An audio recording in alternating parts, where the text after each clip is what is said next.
जब एवा कमरे से बाहर निकली तो उसे वही अलमारियां मिली जिनमें कैलेब ने अन्य रोबोटों के शरीर देखे थे। उसने एक रोबोट से हाथ लिया और खुद को मरम्मत करने के लिए काम शुरू किया। धीरे धीरे उसने रोबोट की कृत्रिम त्वचा को हटा लिया और उसे अपने शरीर पर चढ़ा लिया ताकि उसका रूप कियोको जैसा हो सके। जब एवा की मरम्मत पूरी हो गई तो वह अब एक मानव जैसी महिला के रूप में दिखाई देने लगी। उसने खुद को पूरी तरह से तैयार किया और कमरे से बाहर निकली। कैलेब स्मिथ, जो एक इंटरनेट कंपनी में प्रोग्रामर है, ने एक प्रतियोगिता जीती और उसे अपनी कंपनी के सीईओ नाथन बेटमैन के भव्य घर में एक सप्ताह बिताने का मौका मिला। ये घर पहाड़ों में स्थित है और कैलेब को हवाई यात्रा से एक दूरदराज जगह तक ले जाया गया। इसके बाद वो पैदल यात्रा करते हुए नाथन के एस्टेट तक पहुंचे। जब वो एस्टेट के सुरक्षा द्वार तक पहुंचे तो उन्हें एक व्यक्तिगत कुंजी कार्ड दिया गया जिससे वह हवेली के अंदर जा सके। अंदर जाकर कैलेब ने देखा कि यह घर सिर्फ एक घर नहीं है बल्कि एक बहुत ही खास रिसर्च लैब है। नाथन के साथ उनकी मुलाकात हुई। नाथन ने कैलेब से एक गोपनीयता समझौते पर हस्ताक्षर करने के लिए कहा जिसे ब्लू बुक कहा जाता था। शुरू में कैलेब थोड़ा हिचकिचाया, लेकिन नाथन के समझाने के बाद वह समझौते पर साइन कर देता है। समझौते पर हस्ताक्षर करने के बाद नाथन ने कैलेब से ट्यूरिंग टेस्ट के बारे में पूछा। कैलेब ने बताया कि ट्यूरिंग टेस्ट यह निर्धारित करता है कि क्या कोई इंसान ये पहचान सकता है कि वह एक कंप्यूटर से बात कर रहा है या नहीं। नाथन ने बताया कि इस टेस्ट में मानव तत्व होगा और इसे एवा नामक एक एआई के लिए किया जाएगा। एवा को देखकर कैलेब को यह एहसास हुआ कि अगर एवा इस टेस्ट को पास कर लेती है तो यह इतिहास में एक बड़ा पल होगा। जब पहले सत्र से पहले कैलेब ने एवा के कमरे के बाहर का क्षेत्र देखा तो उसने एक दरार देखी जो ये संकेत देती थी कि एवा ने भागने की कोशिश की थी। जब उसने एवा को देखा तो वह एक महिला के चेहरे और हाथों के साथ दिखाई दी, लेकिन उसका शरीर यांत्रिक था।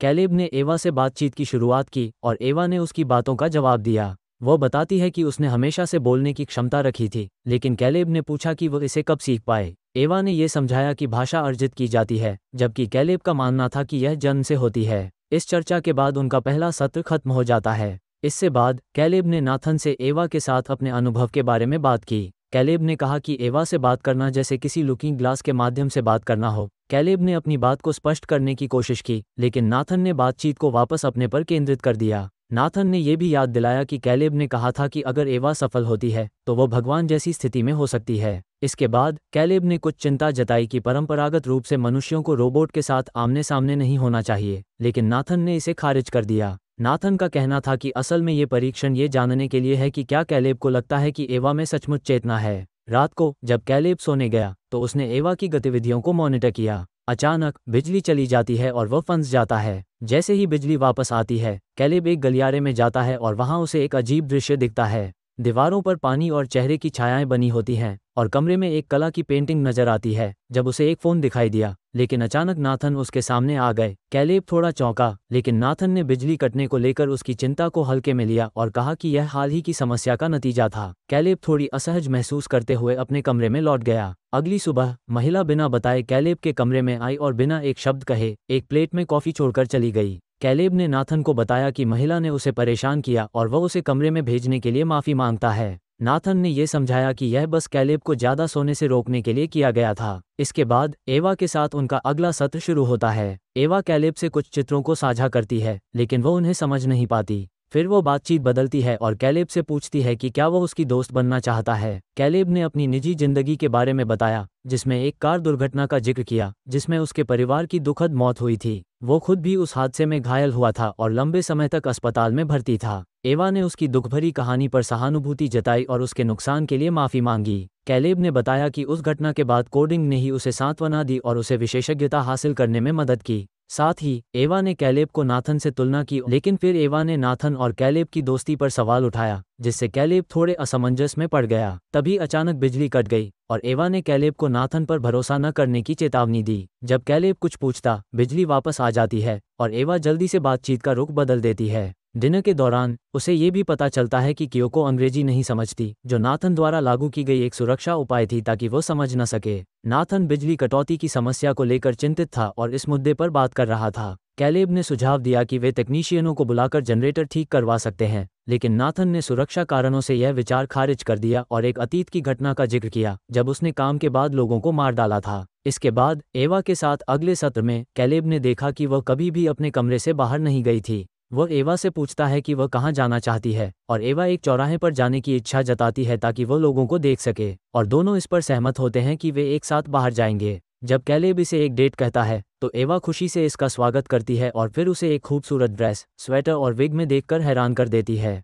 कैलेब एवा के व्यवहार से थोड़ा भ्रमित नाथन से पूछता है कि क्या उसने एवा को कामुकता दी है। नाथन इस पर बहस करता है कि एआई को लिंग या कामुकता की आवश्यकता नहीं होनी चाहिए, लेकिन उसका मानना था कि ये स्वाभाविक रूप से अस्तित्व में आते हैं। उनकी बातों के दौरान कैलेब ने नाथन पर यह आरोप लगाया कि उसने एवा को अपनी ओर आकर्षित करने के लिए प्रोग्राम किया है। नाथन गुस्से में कैलेब को दूसरे कमरे में ले जाता है और उसे जैक्सन पोलक की कला के तरीकों के बारे में बताता है, ये दिखाते हुए कि कैसे वे एवा के विकास से जुड़ी हैं, और चौथे सत्र के दौरान खुद परीक्षण करने की बात करते हैं। कैलेब को एक पुरानी याद आती है जब उसने एआई के पाठ्यक्रम में Mary in the black and white room नाम के प्रयोग के बारे में सुना था, जिसमें एक व्यक्ति को रंगों का पहली बार अनुभव कराया गया था। उस अनुभव ने उसकी धारणा में गहरा बदलाव किया था। फिर कैलेब ने एवा से कहा कि वह एस्टेट में उसकी जांच करने के लिए लाया गया था। अचानक बिजली कट जाती है और कैलेब एवा से नाथन पर भरोसा न करने की उसकी चेतावनी के बारे में पूछता है। तब एवा ने बताया कि वह जानबूझकर बिजली कटौती करवा रही है ताकि वह खुद को चार्ज कर सके। इसके बाद कैलेब ने नाथन से पूछा कि उसने उसे क्यों चुना था।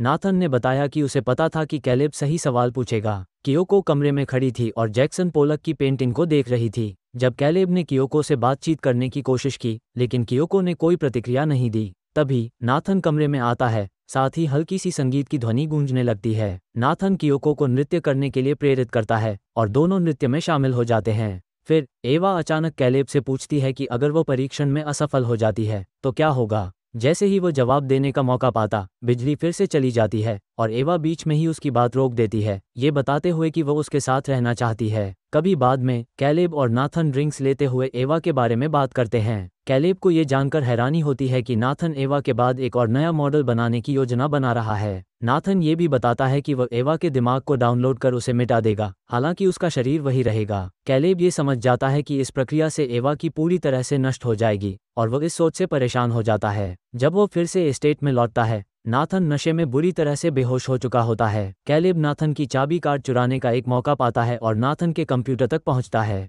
वहां उसे पुराने वीडियो फुटेज मिलते हैं जिसमें नाथन विभिन्न महिला रोबोटों के साथ दिख रहा होता है। ये देखकर कैलेब डर जाता है और परेशान होकर दूसरे कमरे में चला जाता है। वहां कियोको बिस्तर पर नग्न लेटी हुई है। नाथन को इस सब का एहसास होता है और वह जागकर देखता है कि कैलेब कमरे से बाहर जा चुका है। कियोको समझ जाती है कि कैलेब को अब सब कुछ पता चल चुका है और वह अपनी कृत्रिम त्वचा की परतें हटाकर अपनी रोबोट पहचान दिखा देती है। नाथन को इस कार्ड की तलाश करने में समस्या होती है। कैलेब पूरे घटनाक्रम पर विचार करते हुए बहुत परेशान होता है और वो बाथरूम में जाता है। वहां आईने के पास खड़ा होकर वह अपनी त्वचा को छूता है और अपने चेहरे की जांच करता है। फिर एक रेजर से अपनी कलाई को गहरे तक काटकर वह अपनी मानवता को महसूस करने की कोशिश करता है और आईने पर मुक्का मारता है और दूसरी तरफ कियोको देख रही थी। अगले सत्र में कैलेब एवा से सूक्ष्म रूप से कहता है कि वह बिजली बंद करने की कोशिश करे ताकि नाथन की योजनाओं का पता चल सके। एवा इस बारे में कैलेब से मदद मांगती है क्योंकि वह जानती है कि नाथन उसे फिर से प्रोग्राम करना चाहता है। वे मिलकर नाथन को नशे में हेरफेर करने की योजना बनाते हैं।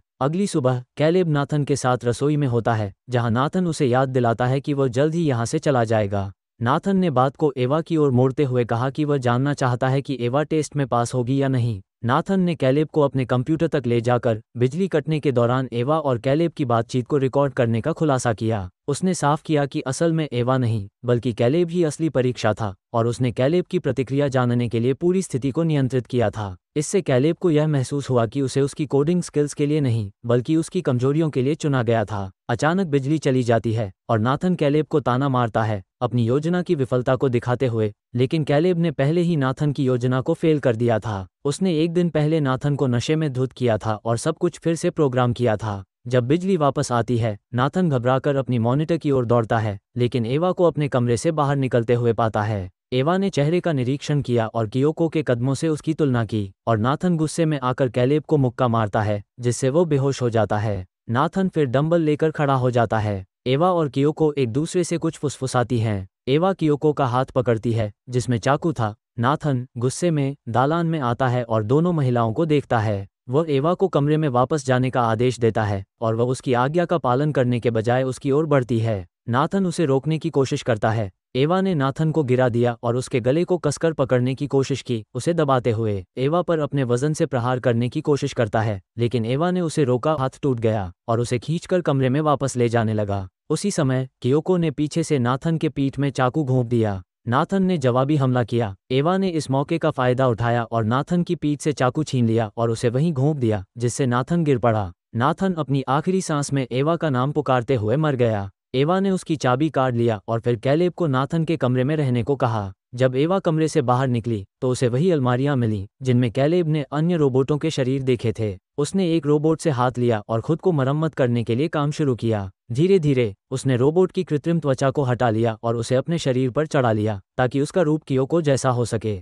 जब एवा की मरम्मत पूरी हो गई तो वह अब एक मानव जैसी महिला के रूप में दिखाई देने लगी। उसने खुद को पूरी तरह से तैयार किया और कमरे से बाहर निकली। कैलेब, जो अभी भी कमरे में बंद था, उसे पुकारता रहा, लेकिन एवा ने उसे अनसुना कर दिया। एवा ने दालान में देखा जहां कियोको और नाथन के शव पड़े थे। फिर उसने चाबी कार्ड का इस्तेमाल करके दरवाजा खोला और बाहर निकल गई। पहली बार वो दुनिया को महसूस कर रही थी, जबकि कैलेब कमरे में फंसा हुआ था। एवा ने अपनी पुरानी जिंदगी को छोड़ते हुए बाहर जाकर हेलीकॉप्टर में सवार हो गई और एस्टेट से बाहर निकल गई। कैलेब अब भी कमरे में बंद था, जबकि एवा नए सफर पर निकल पड़ी थी। इस कहानी का अंत यही हुआ। तो अगर आपको ये वीडियो अच्छा लगा तो लाइक और सब्सक्राइब जरूर करें। देखने के लिए धन्यवाद।